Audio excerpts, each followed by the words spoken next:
Welcome everyone in the another session of fluid mechanics and hydraulic machines. In this session, we are going to discuss about the construction and working of Pelton wheel turbine. So first of all, let's start with the important components of Pelton wheel turbine. The first, foremost, most important component is the nozzle. हमने Pelton wheel turbine में पढ़ा था कि that is a kind of impulse turbine, यानी कि वो turbine क्या करता है, जो पोटेंशियल एनर्जी डैम्स के अंदर वाटर की जो स्टोर्ड है उसे कंप्लीटली कन्वर्ट कर देते हैं हम अगर काइनेटिक एनर्जी में, तो उसका यूज करके हम टरबाइन को चलाते हैं। तो उस पोटेंशियल एनर्जी को बेसिकली कन्वर्ट कहां पर करेंगे, तो जो सबसे फर्स्ट और मोस्ट इंपॉर्टेंट कंपोनेंट है किसी भी इंपल्स या फिर पेल्टन व्हील टरबाइन का, जो कि इंपल्स टरबाइन का एग्जांपल है, इज नोजल। तो नोजल बेसिकली क्या होती है, उस पोटेंशियल एनर्जी को, हाई पोटेंशियल एनर्जी को कन्वर्ट कर देती है कंप्लीटली काइनेटिक एनर्जी में, ताकि हम रनर को रोटेट कर सकें।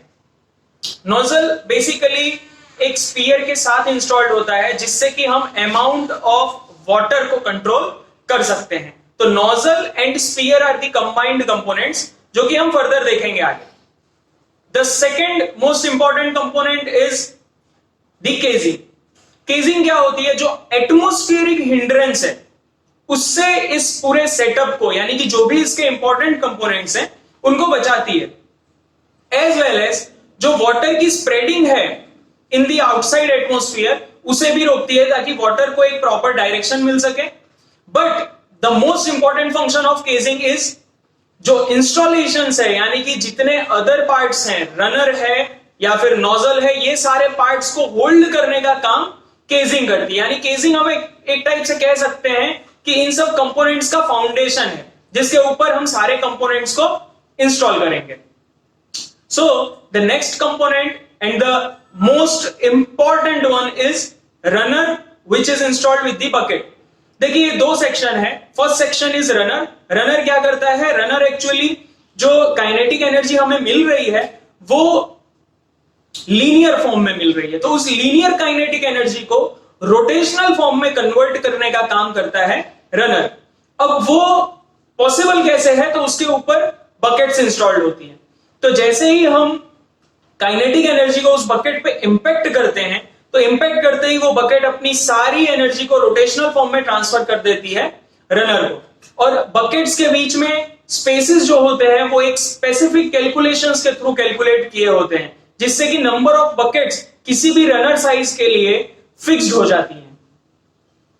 Then the next and another component is braking jet, यानी कि जिस टाइम हमें पेल्टन व्हील टरबाइन को स्टॉप करना है या फिर सडन लोड का डिक्रीमेंट होता है, तो हमें उसकी स्पीड को रिड्यूस करना होता है या फिर टरबाइन को बंद करना होता है। तो उस टरबाइन को बंद करने के लिए जो नोजल की डायरेक्शन है उसके अपोजिट डायरेक्शन में एक ब्रेकिंग जेट लगाई जाती है, जो कि एज अ ब्रेक टरबाइन के ब्रेक्स के फॉर्म में एक्ट करती है। सो ये जो चार कंपोनेंट्स हैं वो सबसे इंपॉर्टेंट कंपोनेंट हो गए पेल्टन व्हील टरबाइन के। तो अब वर्किंग हम समझते हैं पेल्टन व्हील टरबाइन का। तो सबसे पहले तो वर्किंग के लिए मोस्ट इंपॉर्टेंट रिक्वायरमेंट क्या है कि हमें एक डैम चाहिए जिसकी हाइट बहुत ज्यादा हो, और वहां से जो हाई पोटेंशियल, यानी कि अमाउंट ऑफ वाटर यहां मैटर नहीं करता है, अगर वाटर का डिस्चार्ज कम होगा तो भी चलेगा, बट रिक्वायरमेंट जो फॉरमोस्ट रिक्वायरमेंट है दैट इज कि जो उसकी हाइट है वो बहुत ज्यादा होनी चाहिए, जिससे कि हम मैक्सिमम पोटेंशियल को कन्वर्ट कर पाए काइनेटिक एनर्जी में। यानी एनर्जी जो है बर्नौलीज इक्वेशन के हिसाब से एक फॉर्म से दूसरे फॉर्म में कन्वर्ट होती है, और जितने ज्यादा पोटेंशियल पर वाटर स्टोर्ड होगा उतनी ही ज्यादा हमें काइनेटिक एनर्जी मिलेगी। और उस स्ट्रीम का जो मोमेंटम है उसको हम यूज करेंगे जो टरबाइन की ब्लेड्स हैं उनको रोटेट करने के लिए। यानी जितना ज्यादा मोमेंटम या फिर क्या हो, जितनी ज्यादा पोटेंशियल एनर्जी उतना ही ज्यादा हमें मोमेंटम मिलेगा। जितना ज्यादा हमें मोमेंटम मिलेगा उतना ही फर्म अमाउंट ऑफ एनर्जी हम प्रोड्यूस कर पाएंगे। और इस सारी इंपल्स को, जो इंपल्स हमने क्रिएट किया है, मोमेंटम क्रिएट किया है, उसे हम कन्वर्ट कर देते हैं टॉर्क में। तो जैसा कि इस डायग्राम में आप देख रहे हो कि यहां पर सारे कंपोनेंट्स को प्रॉपर्ली बताया गया। हमने पिछले स्लाइड में 4 कंपोनेंट्स के बारे में स्टडी किया था, बट ऑब्वियसली कि एक अगर इतना बड़ा टरबाइन है तो उसमें सिर्फ 4 कंपोनेंट नहीं होंगे, तो यहां पे सारे ही कंपोनेंट्स को स्पेसिफाई किया गया है। The casing, nozzle, the penstock. Penstock एक ऐसा कंपोनेंट है जो कि नॉर्मली एक स्टील का या कंक्रीट का बहुत बड़ा स्ट्रक्चर होता है, जो कि हेड रेस से यानी कि टॉप जो पोजीशन है वहां से वाटर को लेके आता है टरबाइन की पेरिफेरी तक। Then spear rod. Spear rod आप उसका शेप देख सकते हो कैसा है, वो अमाउंट ऑफ वाटर को कंट्रोल करता है, टरबाइन की स्पीड को कंट्रोल करने के लिए हम स्पीयर रॉड का यूज कर सकते हैं। Then the deflector, the jet of water, runner and the braking jet. You can see here braking jet. Braking jet किस टाइप से उसके अपोजिट डायरेक्शन में रोटेशन को अरेस्ट कर लेता है। तो यहां पर हम समझते हैं इसके वर्किंग को समझते हैं हम।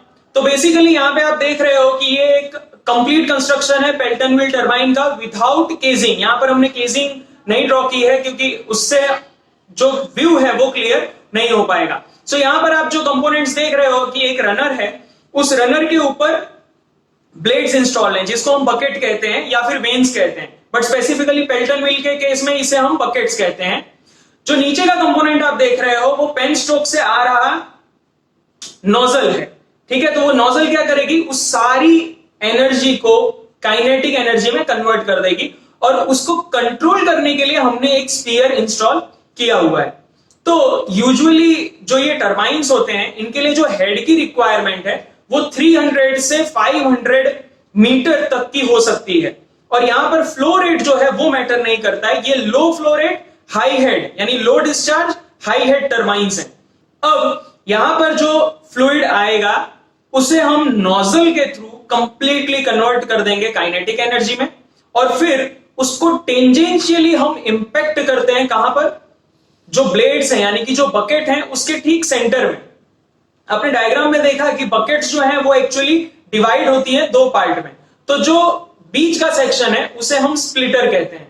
स्प्लिटर का बेसिकली यूज क्या है, स्प्लिटर का यूज हम इसलिए करते हैं ताकि जो जेट है, हाई स्पीड जेट है, उसे हम 2 पार्ट्स में डिवाइड कर सकें और जो फ्लो है उसे हम बिल्कुल स्मूथ बना सकें। अब जैसे ही वाटर यहां पर इससे टकराएगा, ये सारी की सारी टेंजेंशियल एनर्जी यानी कि जो इंपल्स है वो कन्वर्ट हो जाएगा, बहुत ही स्मूथली कन्वर्ट हो जाएगा रोटरी मोशन में। और ये सारा रोटरी मोशन हम यूज करते हैं अल्टरनेटर को रन करने के लिए, जिससे कि हम इलेक्ट्रिकल एनर्जी को प्रोड्यूस कर पाए। और इस टरबाइन को कंट्रोल करने के लिए स्पीयर मैकेनिज्म, जो यहां पर रॉड आप देख रहे हो, वो स्पीयर का हम यूज करते हैं। स्पीयर का जो मूवमेंट है वो रेसिप्रोकेटिंग होता है और उसके रेसिप्रोकेटिंग मोशन के कारण हम जो अमाउंट ऑफ वाटर है यानी कि जो टरबाइन की स्पीड है उस पे हम फुल्ली कंट्रोल पा सकते हैं। तो होपफुली पेल्टन व्हील टरबाइन का जो वर्किंग है वो आपको अच्छे से समझ में आ गया होगा। नेक्स्ट लेक्चर्स में हम रिएक्शन टरबाइन्स के बारे में स्टडी करेंगे। Now here are some important questions from the above topic. You can try out these by clicking on the Google link given below in the description. Thank you for watching the video.